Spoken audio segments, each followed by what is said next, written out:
vise funktionen fx i x-hjørnet. Det gør vi ved at først tegner mit koordinatsystem.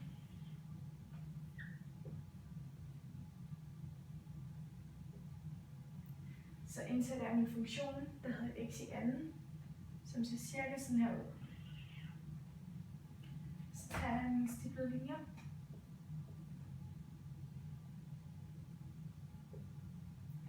Den tættest på y-aksen af de stiplede linjer kalder vi x, og den længst væk fra y-aksen kalder vi x plus delta x. Så tegner vi vores streg fra y-aksen og ud til punktet. Den tættest på x-aksen kalder vi fx, og den længst væk fra x-aksen kalder vi f parentes x plus delta x.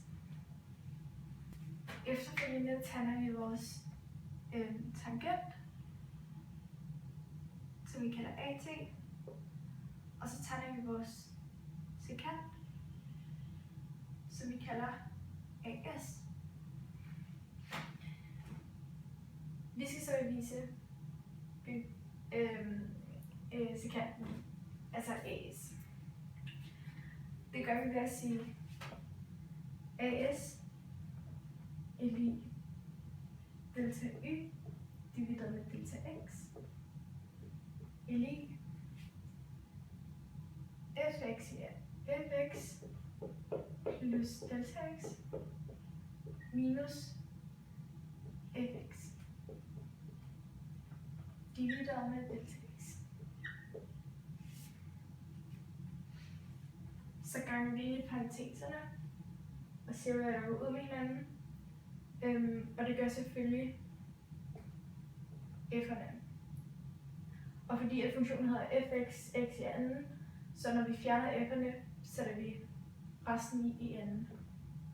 Så der kommer til at stå x plus delta x i anden minus x i anden divideret med delta x.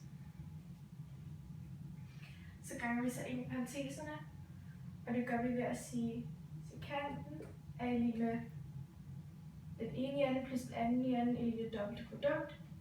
Så kommer der til at stå x i anden plus delta x i anden plus 2 x delta x minus x i anden divideret med delta x. Derefter ser jeg så, om der er noget, der går ud med hinanden, og det gør x i anderne, så den trækker vi fra. Så kommer det til at stå as er lig delta x i anden plus 2x delta x divideret med delta x. Så dividerer vi op med delta x, så kommer der til at stå delta x op i delta x i anden, det er delta x,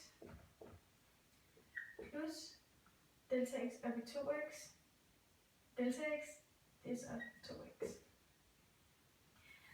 Det vil så sige, at når as den går mod 2x,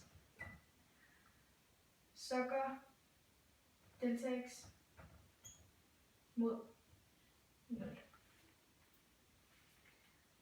Det vil så sige, at heroppe, så vil det så sige, at sekanten går mod tangenten.